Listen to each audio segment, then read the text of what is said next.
नमस्कार, स्वागत है आप सभी का एनएमएफ न्यूज़ में। मैं हूं आपके साथ शाफनी पटनायक। मुहर्रम में ताजिया को पूजने वाले लालू प्रसाद यादव और उनके परिवार को सनातन का अपमान करना भारी पड़ गया।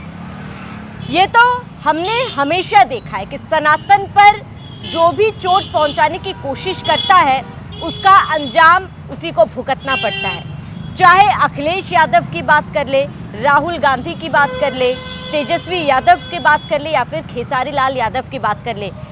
हर तस्वीर हमने देखी जब जब सनातन के खिलाफ इन लोगों ने बोला, सनातन पर टिप्पणी की और सनातन को घेरने की कोशिश की, तब तब उन सभी को मुंह की खानी पड़ी। हम ऐसा आज इसीलिए कह रहे हैं क्योंकि बिहार चुनाव के नतीजे सामने आ चुके हैं और प्रचंड जीत एनडीए को मिली है। वो पार्टियां, वो विपक्षी पार्टियां जिन्होंने पूरे चुनाव में धर्म को लेकर, सनातन को लेकर कई ऐसे बयान दिए हैं, वो मुद्दा बनाने की उन्होंने कोशिश की, लेकिन वो तमाम मुद्दे बेअसर रहे हैं।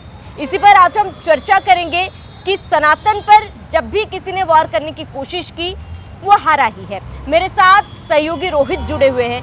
रोहित, ये पहली बार नहीं है जब सनातन को एक मुद्दा बनाने की कोशिश की गई, विरोध करने की कोशिश की गई, उस पर टिप्पणी की गई, लेकिन नतीजा वही का वही रहा।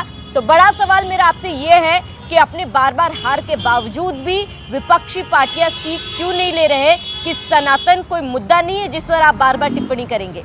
जी बिल्कुल, और ये ध्यान देना चाहिए इस देश के विपक्ष को कि इस देश में एक पार्टी जो कि सनातन पर बात करते करते सत्ता के शीर्ष तक पहुंची है, क्योंकि उन्होंने कभी नकारात्मक रूप से बात नहीं की। उन्होंने बात की मंदिर की तो हर दिन बात की, उन्होंने 370 की बात की तो हर दिन बात की, और वो उस मुद्दे पर अडिग रहे। रामलला हम आएंगे, मंदिर वहीं बनाएंगे, और सत्ता के शीर्ष तक उन्हें पहुंचा दिया जनता ने। दूसरी तरफ एक पार्टी जो देश की सबसे पुरानी पार्टी है कांग्रेस, सनातन पर सवाल उठाते उठाते कभी शक्ति से लड़ने की बात करने वाले, कभी ऊपर से जनेऊ पहन लेने वाले, हर तरीके से सनातन का अपमान करने वालों को जनता ने नकार दिया। एक दो चुनाव में नहीं नकारा, चुनाव दर चुनाव नकारते गए हैं, और अब हालात हो गए हैं कि अपनी अपनी सीट बचाना मुश्किल हो गया है। राघोपुर से किस तरीके से जीते तेजस्वी यादव वो सबने देखा। राहुल गांधी को रायबरेली और वायनाड दोनों जगह से लड़ना पड़ गया। अमेठी से वो एक बार हार गए, वहाँ दूसरा कैंडिडेट देना पड़ा, स्मृति ईरानी के खिलाफ वो उतर नहीं सके। तो ये सब इसलिए हुआ क्योंकि ये दौर सनातन जागृति का दौर है और अब एकजुट है सनातनी, और यही वजह है कि इन सब को परेशानी हो रही है। अब चले बिहार में भी कुछ ऐसा ही हुआ। सबसे पहले शुरुआत करेंगे महाकुंभ से। लालू प्रसाद यादव बीमारी के बीच में भी ये बोलना नहीं भूलते हैं कि महाकुंभ फालतू है। ये शब्द उनके अक्षरशः थे कि महाकुंभ फालतू है। वहाँ से शुरुआत हुई बिहार विधानसभा चुनाव के माहौल की, कि देखिए किस तरीके से भव्य, दिव्य और हरित महाकुंभ को ये फालतू बता रहे हैं। फिर जब एक हादसा हुआ मौनी अमावस्या पर, तो सब गिद्ध की तरह से किस तरीके से नोचने पर उतारू हो गए, महाकुंभ को बदनाम करने की कोशिश करने लगे, वो सबने देखा। लेकिन किसी और धार्मिक स्थल पर हजार हजार लोग मर जाते हैं गर्मी में तड़प तड़प कर, विदेश भी जाते हैं दूसरी जगह, तब इन लोगों के मुंह से एक शब्द नहीं निकलता है। तो महाकुंभ का अपमान किया। राम मंदिर की जब प्राण प्रतिष्ठा हुई तब क्या कुछ नहीं कहा गया, जब रामलला की प्राण प्रतिष्ठा हुई, कि किस तरीके से उसमें कमियां निकाल दी जाए। जहां पर विग्रह भगवान का पहुंच गया वहां हर मुहूर्त शुभ है, लेकिन खूब बदनाम करने की कोशिश की गई वहां पर। अब आए खेसारी लाल यादव पर, तो खेसारी लाल यादव को देश और दुनिया का मुद्दा और कोई नहीं मिला।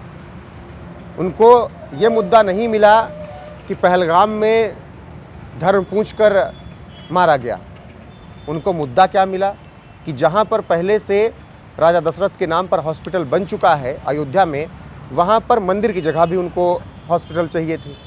जनता ने कहा अब हम आपको देंगे हॉस्पिटल और आपको हम एडमिट कराएंगे, ऐसा हराएंगे।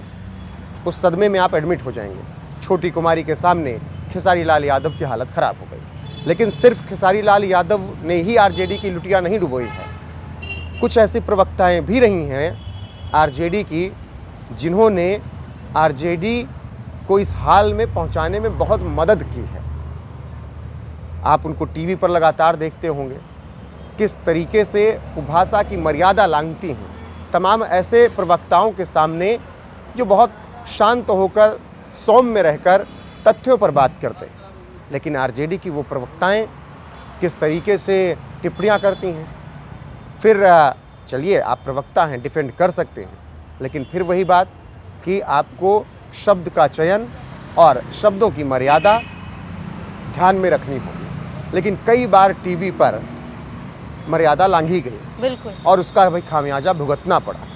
आखिर में तो ये हो गया कि चैनल्स वालों ने या फिर सामने के प्रवक्ताओं ने ये कह दिया कि हम इन जैसों के साथ बात नहीं कर पाएंगे। भाई, आपको बुलाना हो हमें ना बुलाना हो बुलाइए, ना बुलाना हो ना बुलाइए। मैं यहाँ अगर बात करूँ कि प्रियंका भारती और कंचना यादव जो आरजेडी की प्रवक्ता हैं, तो उन लोगों ने क्या कुछ नहीं कहा सनातन पर। जैसे प्रियंका भारती ने आरजेडी के नैरेटिव को सबसे ज़्यादा नुकसान पहुंचाया। इन्होंने मीडिया डिबेट में गाली चौराहे की गाली बना दिया। प्रियंका भारती ने लाइव टीवी में ब्राह्मणों सवर्णों पर अभद्र टिप्पणी की। प्रियंका भारती ने लाइव टीवी में मनुस्मृति फाड़ने का काम किया। प्रियंका भारती ने लाइव टीवी में वरिष्ठ पत्रकारों के लिए जाति सूचक शब्दों का प्रयोग किया। प्रियंका भारती ने लाइव टीवी में और ऐसे शब्दों का प्रयोग किया जिनका आप समर्थन नहीं कर सकते। प्रियंका भारती ने टीवी डिबेट्स से यादव वर्सेस अन्य ओबीसी करने का प्रयास भी कर दिया। प्रियंका भारती ने आरजेडी को नुकसान पहुंचाया। कंचना यादव भी कुछ इस तरीके से प्रवक्ता रही हैं जिन्होंने निश्चित तौर पर आरजेडी को नुकसान पहुंचाया। तो ये दोनों प्रवक्ताएं भी रही हैं जिनका खामियाजा आरजेडी ने भुगता है और 25 सीट पर निपट गई। ये ठीक वैसे ही जैसे सुप्रिया सुलेद कुछ वक्त पहले थी। वो जिस तरीके की टिप्पणियां करती रही, जिस तरीके से बचाव करती रही, कई बार ऐसे बचाव करने पे चली गई जहां बचाव कर ही नहीं सकते थे। 99 सीटें आई, वो खुश हुई, पंजा लहराया, मुक्का मारा, लेकिन फिर जनता ने 3 चुनाव में ही सब कुछ बता दिया कि आप कहाँ पर हो। तो संयमित रहना है, सौम्य रहना है, बिल्कुल, और शब्दों की मर्यादा में अपनी बात रखनी है। बाकी मैं यही एक लाइन के साथ ख़त्म करूँगा कि सनातन पर जो टिप्पणी करेगा उसका अंजाम वही होगा जो शुरुआत में श्रावणी आपने कहा कि उत्तर प्रदेश में जो अखिलेश का हुआ, जो राजस्थान में कांग्रेस का हुआ, जो दिल्ली में हुआ विरोधियों का, जो हरियाणा में हुआ, जो महाराष्ट्र में हुआ, और अब जो बिहार में हो रहा है, और शायद जो बंगाल में भी हो जाएगा। बिल्कुल रोहित, तमाम नेताओं का आपने जिक्र किया, आरजेडी के प्रवक्ताओं का भी जिक्र किया, लेकिन राहुल गांधी ने भी छठ पूजा पर बयान दिया था। अगर बड़े शीर्ष पद पर बैठे नेताओं से अगर ऐसे भाषाएं हम देख रहे हैं, सुन रहे हैं, तो हम छोटे कार्यकर्ताओं से, प्रवक्ताओं से क्या ही उम्मीद कर लेंगे। बिल्कुल, मैं सबसे पहले ये आरजेडी का जिक्र इसलिए कर रहा था क्योंकि मेन पार्टी बिहार की आरजेडी थी। अब आए देश की अन्य विपक्षी पार्टियों पर, तो बिहार की हार सिर्फ आरजेडी की वजह से नहीं हुई। कांग्रेस चन्नी को ले जाकर वहाँ पर चुनाव प्रचार करा रही है। वो क्या नाम है, स्टालिन प्रियंका खड़गे जैसे लोग चुनाव प्रचार कर रहे हैं जो सनातन को डेंगू, मलेरिया, मच्छर, गंदगी कहते हैं। अब जनता ने कहा कि आइए हम आपको फिर बताते हैं कि हम आपको मलेरिया और डेंगू कैसे करवाते हैं। वही मैं कह रहा हूँ कि अब की बिहार जातियों में ना बंटकर धर्म के आधार पर वोट करने चला गया, और उसने कहा कि राष्ट्रवाद के साथ जो धर्म की बात करेगा हम उनके साथ हैं, और उसका नतीजा 202 सीटें हैं, प्रचंड बहुमत। बात रही राहुल गांधी की, तो अब इनका चेहरा बेनकाब हो चुका है। सनातन का विरोध करने वालों का चेहरा बेनकाब हो चुका है। बात करें अखिलेश यादव की, राम मंदिर गए नहीं। पिताजी का इतिहास है कि अयोध्या में राम मंदिर की बात करने वालों पर गोलियां चलवाने का उनका एक बहुत बड़ा इतिहास है, और फ़क्र से सदन में वो इस बात को कहते थे कि मैंने 16 हिंदुओं को मरवा दिया। चलिए, घटना हो भी गई, या जो भी आपके आदेश पर हुआ, आप क्यों इस तरीके से बोल रहे थे? क्यों? क्योंकि आपको उन लोगों का वोट लेना था जो टोपी पहनते हैं। तो इसीलिए आप सदन में कहते रहे कि 16 हिंदुओं को मैंने मरवाया है, 16 के 16 हिंदुओं को। ये अखिलेश यादव राम मंदिर नहीं गए।